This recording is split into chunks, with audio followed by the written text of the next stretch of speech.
Bapak Ibu Saudara, kehidupan yang sulit di masa pandemi seperti ini sepertinya memperbanyak hal yang memicu kekhawatiran kita, terutama kekhawatiran akan masa depan. Bahkan perenungan hari ini juga berbicara tentang kekhawatiran. Karena itu, mari kita renungkan Lukas 12 ayat 22 sampai dengan 34 ini dengan seksama, agar kita dapat memiliki panduan yang lebih jelas untuk menyikapi kekhawatiran tersebut.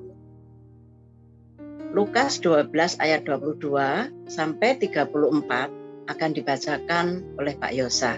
Sebelumnya mari kita bersama berdoa. Allah Bapa Surgawi, Allah yang sangat mengasihi kami, terima kasih Tuhan untuk kesempatan pagi hari ini.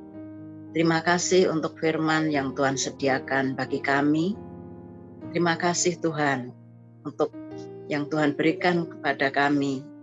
Apapun yang dapat kami rasakan, apapun yang dapat kami nikmati dalam hidup kami.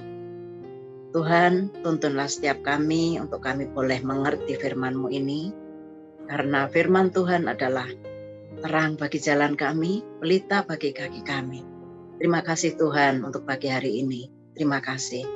Dalam nama Tuhan Yesus kami berdoa. Amin.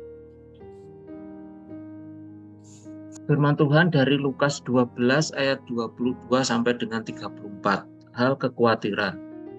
Yesus berkata kepada murid-muridnya, "Karena itu aku berkata kepadamu, janganlah khawatir akan hidupmu, akan apa yang hendak kamu makan, dan janganlah khawatir pula akan tubuhmu, akan apa yang hendak kamu pakai. Sebab hidup itu lebih penting daripada makanan, dan tubuh itu lebih penting daripada pakaian. Perhatikanlah burung-burung gagak yang tidak menabur dan tidak menuai dan tidak mempunyai gudang atau lumbung. Namun demikian diberi makan oleh Allah. Betapa jauhnya kamu melebihi burung-burung itu. Siapakah di antara kamu yang karena kekhawatirannya dapat menambahkan sehasta pada jalan hidupnya? Jadi, jikalau kamu tidak sanggup membuat barang yang paling kecil, mengapa kamu khawatir akan hal-hal lain?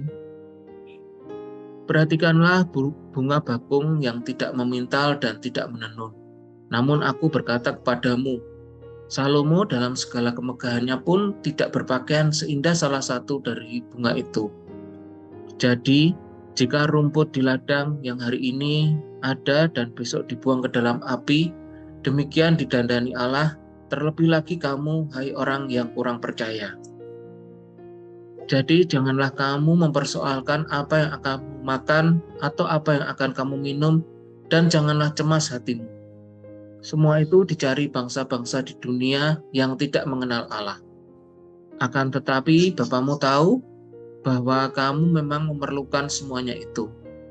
Tetapi carilah kerajaannya, maka semuanya itu akan ditambahkan juga kepadamu. Janganlah takut, hai kamu kawanan kecil, karena Bapamu telah berkenan memberikan kamu kerajaan itu. Jualah segala milikmu dan berikanlah sedekah. Buatlah bagimu pundi-pundi yang tidak dapat menjadi tua, suatu harta di surga yang tidak akan habis, yang tidak dapat didekati pencuri, dan yang tidak dirusakkan ngengat. Karena di mana hartamu berada, disitulah juga hatimu berada." Demikian firman. Terima kasih Pak Yosa. Bapak Ibu Saudara, Injil Lukas 12 ayat 22 sampai 34 ini merupakan bagian dari pengajaran Kristus yang dilakukan dalam perjalanannya yang terakhir ke Yerusalem, yang dimulai dari Lukas 9 ayat 51. Pada masa-masa itu, sikap permusuhan antara pemimpin agama Yahudi dengan Kristus sudah sangat tinggi.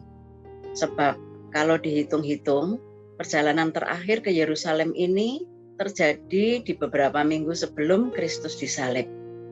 Maka tidaklah mengherankan bila Kristus berbicara tentang kewaspadaan terhadap berbagai hal yang membahayakan keteguhan hati para muridnya dalam mengikut Kristus.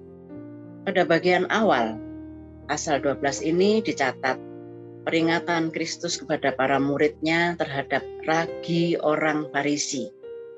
Waspadalah terhadap ragi, yaitu kemunafikan orang Farisi. Pada pasal 12 ayat 1 dan di ayat 15, Kristus juga meminta para murid untuk mewaspadai ketamakan. Berjaga-jagalah dan waspadalah terhadap segala ketamakan. Semuanya ini menjadi konteks pengajaran tentang kekhawatiran.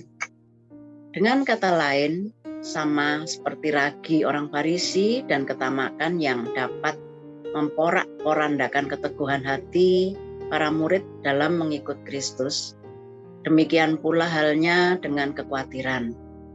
Kata penghubung karena itu pada ayat 22 menunjukkan keterkaitan pengajaran tentang kekhawatiran ini dengan pengajaran tentang ketamaan di ayat-ayat sebelumnya.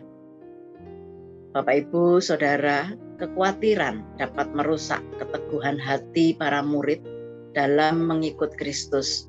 Sebab pada waktu kita khawatir, kita menempatkan hati kita pada hal-hal materi yang kita anggap mampu menopang kehidupan kita.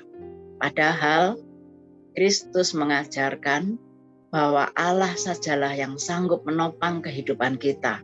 Sehingga seharusnya kita hanya menempatkan hati kita kepada Allah.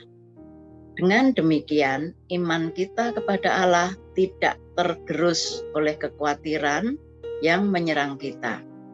Melalui bacaan pagi hari ini, Bapak, Ibu, Saudara, mari kita merenungkan. Kristus mengajarkan, di mana hartamu berada, di situ juga hatimu berada. Pada ayat 34. Lalu, di mana kita meletakkan hati kita saat ini? Hal itu akan tercermin dari lebih banyak mana waktu yang kita gunakan untuk memikirkan tentang harta dibandingkan dengan waktu untuk memikirkan tentang Allah. Mari kita berdoa. Bapa Surgawi, tolong kami agar pada saat kami memikirkan tentang harta sekalipun, kami akan tetap memikirkannya dalam kaitannya dengan hubungan pribadi kami dengan Engkau. Karena kami yakin Engkaulah penopang dan penolong hidup kami.